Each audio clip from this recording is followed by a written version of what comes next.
ઈશ્વરનું ગણિત. આ શબ્દમાં એટલી તાકાત છે ને કે ખોટું કામ કરવાવાળા કે સારું કામ કરવાવાળા બધા જ આ શબ્દમાં માને છે.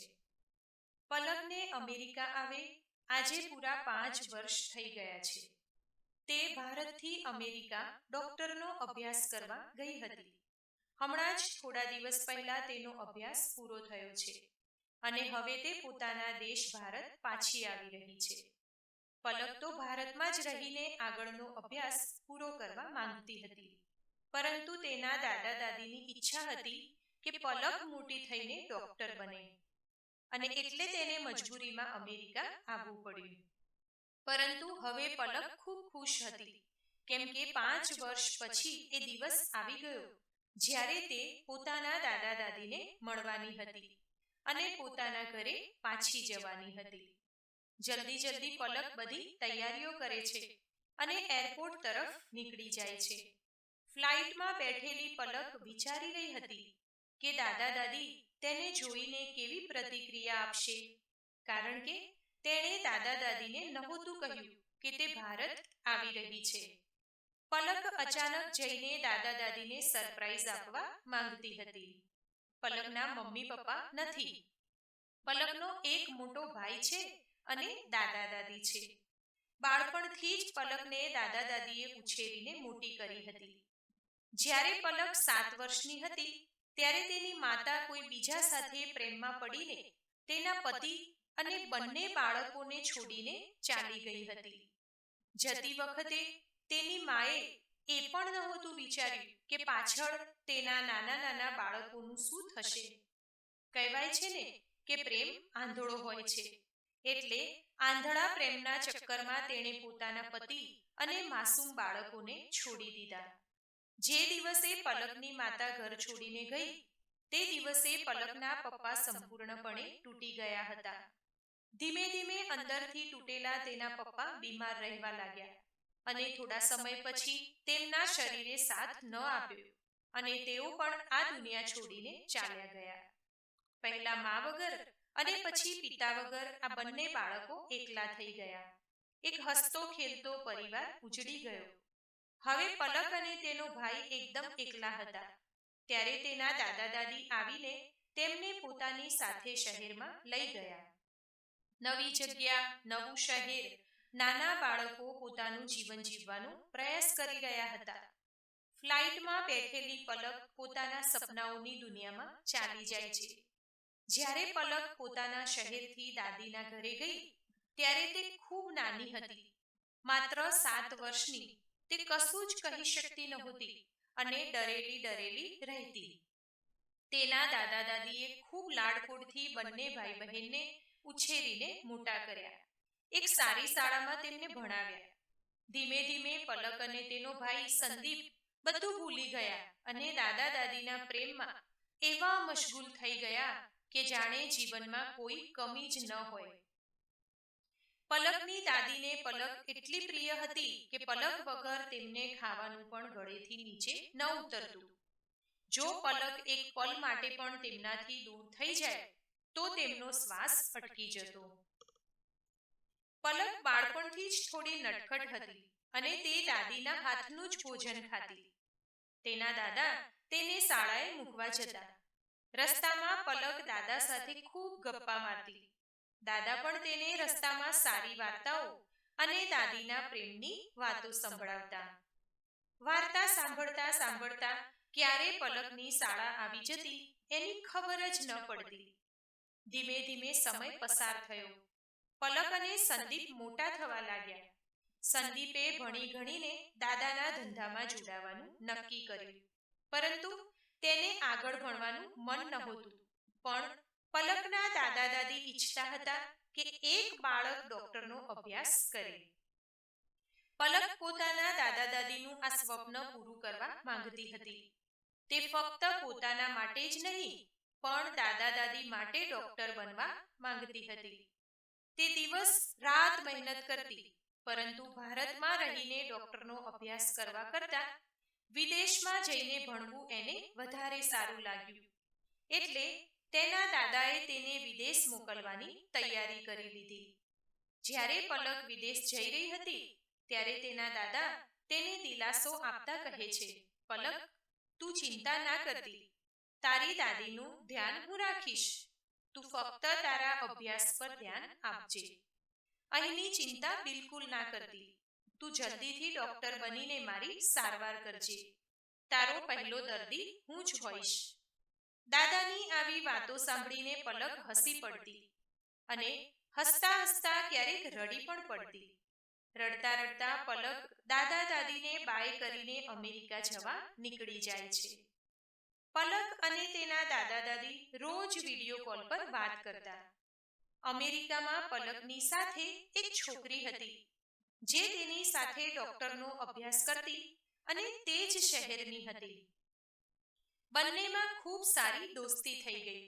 આ તરફ પલકના ભાઈ સંદીપની સગાઈ નક્કી થઈ ગઈ, પરંતુ પલકને ખૂબ દુઃખ હતું કે તે અભ્યાસના ચક્કરમાં ભાઈના લગ્નમાં પણ ન આવી શકી.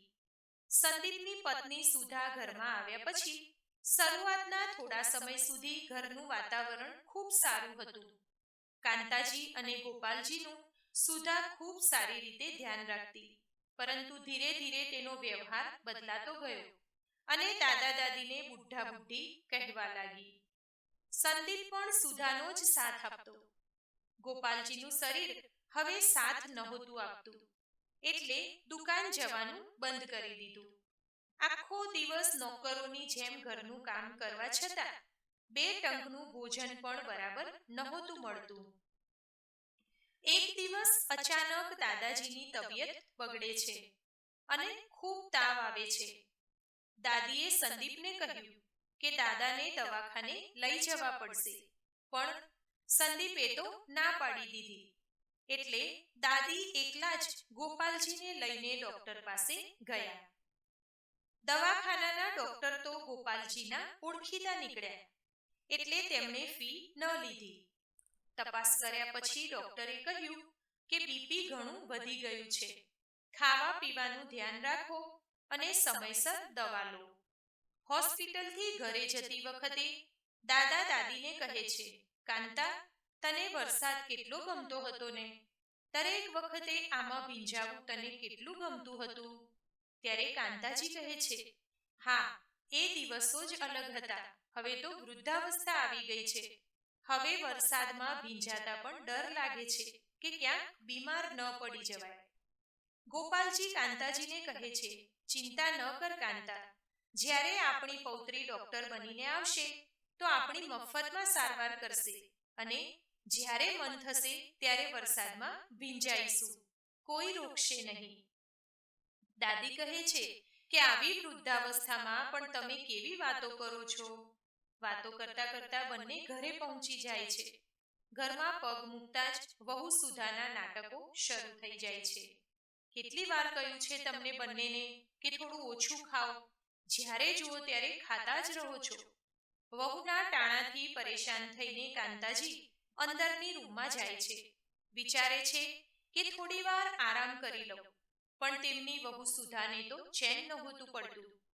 બહારથી જ બૂમો પાડવા લાગી, હવે આરામ કરવાનું થઈ ગયું, ઘરના કામ પણ પડ્યા છે, એ કોણ કરશે?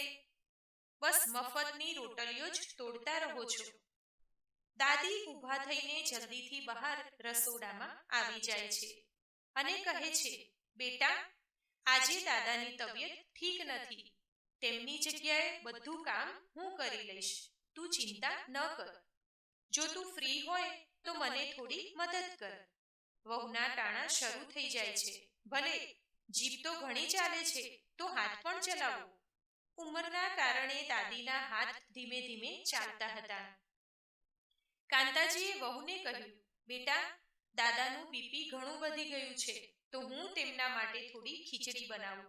વહુએ કહ્યું, કોઈ જરૂર નથી તેમના માટે ખીચડી બીચડી બનાવવાની. રાતના ભાત ફ્રીજમાં રાખેલા છે, એ તમે બંને ખાઈ લો. અને હા, અમે બંને બહાર જમવા જઈએ છીએ. પૌત્ર અને વહુ બહાર જતા જ કાંતાજી થોડી ગરમ ખીચડી બનાવી લે છે અને જૂના ભાતને નાખી દે છે. ખીચડી બનાવીને જલ્દીથી ગોપાલજીને ખવડાવી દે છે અને ચૂપચાપ પોતે પણ ખાઈ લે છે. ત્યાર પછી ઝડપથી બધા જ વાસણો સાફ કરીને રાખી દે છે. નહીં તો વહુને ખબર પડે તો આવીને ઝઘડો કરે. સમય જતા ગોપાલજીની તબિયત વધારે ખરાબ થાય છે. દાદીએ કહ્યું કે બેટા, દાદાને હોસ્પિટલમાં દાખલ કરવા પડશે. ત્યારે સુધા અને સંદીપ બોલ્યા, પૈસા ઝાડ પર ઉગે છે કે શું, કે તોડી લો? આટલી નાટકબાજી બંધ કરો. થોડું ઘરગથ્થુ ઈલાજ કરીશું તો ઠીક થઈ જશે. દાદીના વધારે કહેવાથી આ બંને જણાને ગુસ્સો આવે છે અને દાદા દાદીને ઘરમાંથી કાઢી મૂકે છે. કાંતાજી હાથ જોડીને વિનંતી કરે છે, સંદીપ બેટા, અમને ઘરમાંથી ન કાઢો. હું તારા દાદાને લઈને ક્યાં જઈશ? તારા દાદા ખૂબ બીમાર છે અને અમારું કોઈ સગું પણ નથી. પરંતુ સુધા અને સંદીપે તેમની એક પણ વાત ન સાંભળી અને તેમને ઘરમાંથી બહાર કાઢી દીધા. હવે કાંતાજી પાસે કોઈ રસ્તો નહોતો. શું કરે, ક્યાં જાય? ગોપાલજીની તબિયત ખરાબ હતી. જેમ તેમ કરીને સરકારી હોસ્પિટલમાં દાખલ કર્યા અને તેમની સારવાર કરાવી. હવે કાંતાજી લોકોના ઘરે જઈને કામ કરતા હતા. ઝાડુ, પોતા, વાસણ, રસોઈ, કોઈ પણ કામ કરી લેતા. કાંતાજીએ વિચાર્યું, ચાલો કામ તો મળ્યું, ઓછામાં ઓછું 2 રોટલી ખાવા માટે પૈસા તો આવશે. આમ કાંતાજી અને ગોપાલજી બંને કામે જવા લાગ્યા. આ તરફ પલકની ફ્લાઇટ ભારત તરફ પહોંચી જાય છે. પલક ફ્લાઇટમાંથી ઉતરીને સીધી ટેક્સી લઈને પોતાના ઘર તરફ નીકળી જાય છે. જેવું તેનું ઘર આવે છે, ટેક્સીમાંથી નીચે પગ મૂકતા જ તેને દાદા દાદીનો સ્પર્શ થવા લાગે છે. દાદીની ગોદમાં બેસીને ખાવું, દાદાના ખભે બેસીને મેળો જોવો, ભાઈને ચોકલેટ લાવી આપવી. પલક બધો જ એનો ભૂતકાળ યાદ કરવા લાગે છે. અંદર જતા જતા પલકની આંખોમાં આંસુ આવી ગયા. તેને પોતાનું બાળપણ ફરી યાદ આવવા લાગ્યું. જો આજે દાદા દાદી ન હોત તો આપણું શું થાત? પલક ઘરની ડોરબેલ વગાડે છે. તેની સામે ભાઈ અને ભાભી ઊભા હતા. પલકને જોઈને તેમની આંખો ફાટી જાય છે. અંદર ઘૂસતા જ પલક ફક્ત દાદા દાદીને જ બૂમો પાડે છે, ભાઈ, હું કેટલા દિવસથી દાદાને ફોન કરું છું, પણ તેઓ ન તો મારો ફોન ઉપાડે છે, ન તો મારી સાથે વાત કરે છે. દાદા દાદી ક્યાં છે? સંદીપ કહે છે, બહેન, એકવાર તો કહી દેતી કે હું આવું છું તો તારું આવવું વ્યર્થ ન થાત. કારણ કે દાદા દાદી 2 દિવસ પહેલા તીર્થયાત્રા માટે નીકળી ગયા છે. પલક ત્યાં જ સોફા પર બેસી જાય છે. સંદીપ કહે છે કે પલક, તું આવતા પહેલા મને એકવાર ફોન કરી લેતી તો હું તને કહી દેત. પલક બોલી, ભાઈ, મારો ડોક્ટરનો અભ્યાસ પૂરો થઈ ગયો છે. મેં વિચાર્યું હતું કે આવીને બધાને સરપ્રાઈઝ આપીશ, પણ અહીં આવીને તો હું જ સરપ્રાઈઝ થઈ ગઈ. દાદા કેટલા દિવસથી ફોન કેમ નથી ઉપાડતા? જ્યારે ફોન કરું છું તો એમનો ફોન સ્વિચ ઓફ આવે છે. ત્યારબાદ પલક પોતાના રૂમમાં જાય છે. હાથ પગ ધોઈને ચા નાસ્તો કરે છે અને પછી ભાઈ ભાભીને કહે છે કે હું મારી ફ્રેન્ડ રોશનીને મળવા જાઉં છું. તે પણ મારી સાથે અમેરિકામાં ડોક્ટરનો અભ્યાસ કરતી હતી અને થોડા દિવસ પહેલા તે ભારત આવી છે. રોશનીના ઘરે જઈને પલક તેને બધી વાત કરે છે. રોશની, હું દાદા દાદીને સરપ્રાઈઝ આપવા આવી હતી અને જુઓ, તેઓ તો તીર્થયાત્રા માટે નીકળી ગયા. મારી સમજમાં નથી આવતું કે દાદા દાદી આટલા દિવસથી મારો ફોન શા માટે નથી ઉપાડતા. પલક ખૂબ દુઃખી હતી કે તે દાદા દાદીને ન મળી શકી. ત્યારે રોશનીના મમ્મી પપ્પા તેમની નોકરાણીને ચા નાસ્તો બનાવવાનું કહે છે. નોકરાણી પલક અને રોશની માટે ચા નાસ્તો લઈને આવે છે. જેવી નોકરાણી સામે આવે છે, પલકની આંખો ફાટી જાય છે. તેના પગ નીચેથી જમીન સરકી જાય છે અને નોકરાણીના હાથમાંથી ચાની ટ્રે પણ પડી જાય છે. પલક ઊભી થઈને દોડીને દાદીને જોતા જ ગળે લાગી જાય છે. દાદી, તમે? બેટા, આવતા પહેલા કેમ ન કહ્યું? પલક કહે છે, દાદી, આ બધું છોડો. પહેલા એ કહો કે તમે અહીં શું કરો છો? મારી ફ્રેન્ડના ઘરમાં. દાદી, તમને મારી કસમ છે, સાચું કહો, દાદા ક્યાં છે? ભાઈ ભાભી તો કહે છે કે તમે તીર્થયાત્રા પર ગયા છો. તો આખરે આ બધું શું ચાલી રહ્યું છે? દાદી, મને સાચું કહો, મારા ધબકારા વધી ગયા છે. દાદા તો રસોડામાં કામ કરી રહ્યા હતા. પલક દોડીને રસોડામાં જાય છે અને દાદાને ગળે લાગીને ખૂબ રડે છે. જે માણસ જીવનમાં ક્યારેય નથી રડ્યો તે આજે પોતાની દીકરીને જોઈને જોર જોરથી રડવા લાગે છે, જાણે તેને આજે ફરી જીવવાનો સહારો મળી ગયો હોય. પલક દાદા દાદીને સોફા પર બેસાડીને શાંતિથી પૂછે છે કે તમારી આવી હાલત કેવી રીતે થઈ? તમારા કપડાં ફાટેલા છે, એકદમ ભિખારી જેવી તમારી હાલત થઈ ગઈ છે. દાદી રડતા રડતા પલકને બધી વાત કહે છે. બેટા, તું ગઈ પછી જ્યારે તારા ભાઈના લગ્ન સુધા સાથે થયા તો થોડા દિવસ સુધી તો તેનો વ્યવહાર સારો હતો, પણ પછી ધીમે ધીમે તેણે અમને એક એક રોટલી માટે પણ તરસાવ્યા છે. ઘરમાં નોકરોની જેમ અમારી પાસે બધું કામ કરાવતી અને આગળના દિવસનું વધેલું ખાવાનું આપતી. દાદા બીમાર પડ્યા ત્યારે મેં તારા ભાઈને કહ્યું કે સંદીપ, દાદાને હોસ્પિટલ દાખલ કરવા પડશે, તો એણે મને ચોખ્ખી ના પાડી દીધી. હવે અમારી પાસે એક પણ પૈસો ન હતો, એટલે લોકોના ઘરે કામ કરીને અમે ખાઈએ છીએ. અમને કોઈ કામ આપવા તૈયાર નહોતું, ત્યારે રોશનીના ઘરે અમને કામ મળ્યું.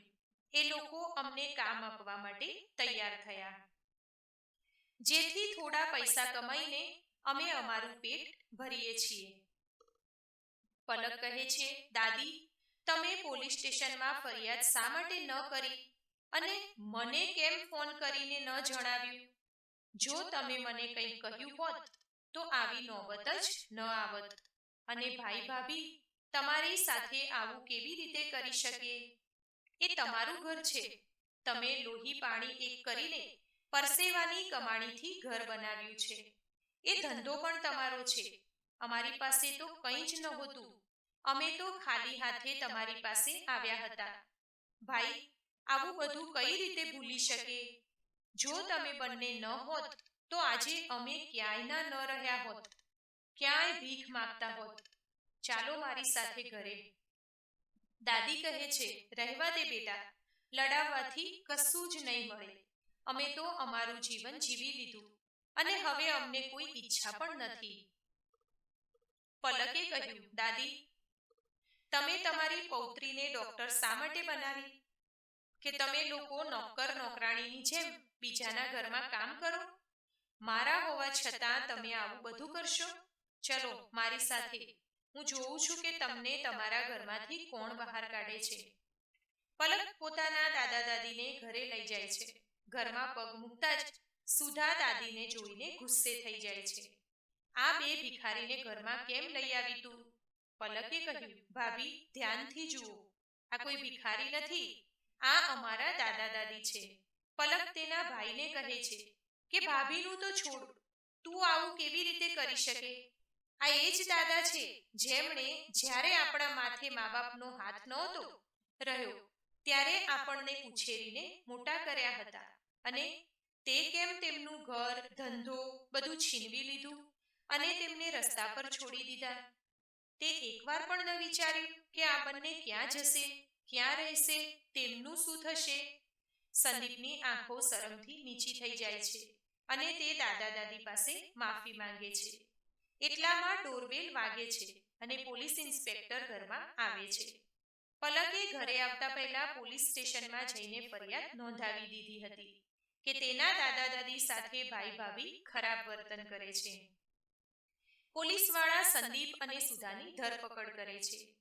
કાંતાજી કહે છે, બેટા, તે અમારી સાથે જે કર્યું, ભગવાન કરે કે કોઈ પણ સંતાન પોતાના માતા પિતા સાથે આવું ન કરે, અને જ્યારે પણ કોઈ સંતાન આવું કરવાનું વિચારશે તો તે આ દિવસને જરૂર યાદ કરશે કે અંતે જીત હંમેશા સત્યની જ હોય છે.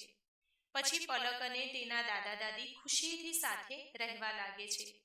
પલકને એક મોટી હોસ્પિટલમાં નોકરી મળે છે અને ત્રણેય જણા હવે સાથે સંપીને હસી ખુશીથી રહે છે.